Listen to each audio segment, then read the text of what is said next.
बहुत समय पहले समुद्र के किनारे बसे एक राज्य का नाम था सुवर्णपुर। यह राज्य अपने सुनहरे महलों, हरे भरे बागों और संगीत जैसी बहती नदियों के लिए प्रसिद्ध था। वहां के राजा विक्रांत देव और रानी मृणालिनी अपनी दयालुता और न्यायप्रियता के कारण पूरे संसार में जाने जाते थे। उनके यहाँ वर्षों की तपस्या के बाद एक नरी, 4 सुंदर कन्याओं का जन्म हुआ। आलोकिका, संध्या, चमेली और तारिका। चारों बेटियां अलग अलग स्वभाव की थीं। आलोकिका सबसे बड़ी थी, बुद्धिमान और गंभीर। संध्या हंसमुख और शांत स्वभाव की। चमेली थोड़ी नटखट, जो हर किसी को हंसाना जानती थी। और सबसे छोटी तारिका, जो रात के तारों जैसी चमकदार और कल्पनाशील थी। राजा और रानी के लिए उनकी ये चारों बेटियां ही जीवन का सबसे बड़ा सुख थी। राजकुमारियों के जन्म के कुछ दिनों बाद राज्य में एक बहुत पुरानी और शक्तिशाली जादूगरनी आई, जिसका नाम था कालरात्रि। वह एक समय में स्वर्ग की परी थी, पर ईर्ष्या और क्रोध के कारण उसने अपना उजाला खो दिया था। जब वह नवजात राजकुमारियों को देखने आई तो महल में एक अजीब सन्नाटा फैल गया। उसने राजाओं से कहा, तुम्हारी बेटियां सुंदर हैं, पर जब वे 16 वर्ष की होंगी तब मेरी छाया उन्हें ढंक लेगी। वे एक ऐसी नींद में चली जाएंगी जिससे केवल सच्चे प्रेम और निस्वार्थ साहस वाला हृदय ही उन्हें जगा सकेगा। इतना कहकर वह काले धुएं में गायब हो गई। राजा विक्रांत देव ने घबराकर राज्य की सबसे शक्तिशाली परी रोशनी को बुलाया। रोशनी ने कहा, मैं इस श्राप को पूरी तरह मिटा नहीं सकती, लेकिन इसे हल्का कर सकती हूँ। जब सही व्यक्ति आएगा तब मैं उसे मार्ग दिखाऊंगी। और उसने चारों बेटियों के माथे पर सुनहरी चिन्ह बना दिए। जब तक ये निशान है तब तक उम्मीद बाकी है। साल बीतते गए। चारों राजकुमारियां अपनी अलग अलग खूबियों के लिए जानी जाने लगी। आलोकिका किताबों और ज्ञान की शौकीन थी। वह महल की लाइब्रेरी में जादू, दर्शन और तारों के रहस्य पढ़ा करती थी। संध्या संगीत और कला की प्रेमी थी। वह वीणा बजाती तो फूल झूमने लगते। चमेली राज्य के बच्चों के साथ खेलती और गरीबों की मदद करती। तारिका आसमान को निहारा करती और कहती, एक दिन मैं तारों से बात करूंगी। उनकी हंसी से पूरा राज्य चमक उठता था। पर जैसे जैसे उनकी 16वीं वर्षगांठ पास आई, राजा और रानी की चिंता बढ़ने लगी। चारों बहनों का 16वां जन्मदिन आया।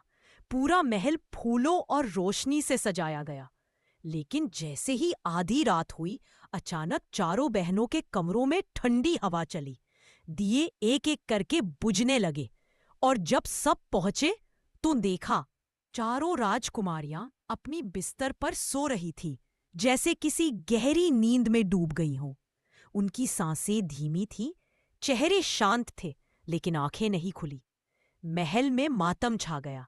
रानी मृणालिनी रो पड़ी। हे देवी, क्या यही वो श्राप था? रोशनी परी प्रकट हुई। उसने कहा, हाँ रानी, यह श्राप पूरा हो गया है, परंतु अभी सब कुछ खत्म नहीं हुआ है। जो व्यक्ति सच्चे दिल से प्रेम, साहस और करुणा दिखाएगा, वही इन्हें जगा पाएगा। कई वर्षों तक कोई भी उस रहस्य को सुलझा नहीं पाया। अनेक राजकुमार, योद्धा और जादूगर आए, पर चारों सोती रही। फिर एक दिन दूर के राज्य अर्जुनगढ़ का राजकुमार वीर विक्रम वहां पहुंचा। वह न सिर्फ वीर था, बल्कि बहुत दयालु भी। उसने जब चारों सोती हुई राजकुमारियों के बारे में सुना तो बोला, अगर मेरा हृदय सच्चा है तो मैं इस श्राप को तोड़कर उन्हें जगाऊंगा। वह अपने सफेद घोड़े चंद्र पर सवार होकर सुवर्णपुर पहुंचा। महल पहुंचते ही परी रोशनी फिर सामने आई। उसने कहा, वीर विक्रम, इस श्राप को तोड़ने के लिए तुम्हें 4 कक्षों की 4 परीक्षाएं देनी होंगी। प्रत्येक कक्ष एक राजकुमारी की आत्मा की परीक्षा है। पहला दरवाजा खुला तो भीतर अंधेरा था। अचानक एक विशाल अजगर प्रकट हुआ। मुझे मारे बिना तुम आगे नहीं जा सकते।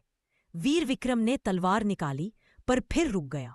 उसने कहा, मैं तुम्हें चोट नहीं पहुंचाना चाहता, बस आगे जाना चाहता। अजगर ने उसकी आंखों में सच्चाई देखी और तुरंत एक सुनहरी रोशनी में बदल गया। वह बोला, सच्चा साहस हिंसा नहीं, दया में होता है। फिर उसने पहला द्वार खोल दिया। दूसरे कक्ष में 4 दरवाजे थे और दीवार पर एक पहेली लिखी थी। जिस रास्ते में अंधेरा नहीं, वही सही रास्ता है। तीनों दरवाजों से सुनहरी रोशनी झलक रही थी और एक दरवाजा बिल्कुल अंधेरा था। वीर विक्रम ने सोचा और बोला, सच्चा प्रकाश भीतर होता है, बाहर नहीं। वह अंधेरे दरवाजे में घुस गया और वो चमक उठा। दूसरी परीक्षा पूरी हुई। तीसरा कक्ष। तीसरे कक्ष में एक घायल पक्षी पड़ा था जो लगातार रो रहा था। आवाज आई, इस पक्षी को ठीक किए बिना तुम आगे नहीं जा सकते। वीर विक्रम ने अपने वस्त्र का टुकड़ा फाड़कर पक्षी के पंख बांधे, उसके लिए जल लाया। जैसे ही उसने ऐसा किया, पक्षी जादुई परी में बदल गया। वही रोशनी थी। वह बोली, तुम्हारे हृदय में सच्ची करुणा है। अब अंतिम परीक्षा था। अंतिम कक्ष में एक बड़ा जादुई दर्पण था। उसमें आवाज आई, यदि तुम्हारे प्रेम में लालच या नाम की चाह होगी तो दर्पण टूट जाएगा। वीर विक्रम ने अपनी तलवार नीचे रखी और कहा, मैं इन राजकुमारियों को पाने के लिए नहीं, उन्हें जगाने के लिए आया हूं। उनका जीवन उनके अपने भाग्य का है। दर्पण चमक उठा और चारों सोती हुई राजकुमारियां उसके सामने प्रकट हुईं। वीर विक्रम ने चारों के माथे को एक एक करके छुआ और कहा, उठो। सुवर्णपुर की राजकुमारियों, तुम्हारा समय फिर से आया है। धीरे धीरे सुनहरी रोशनी चारों कमरों में फैल गई।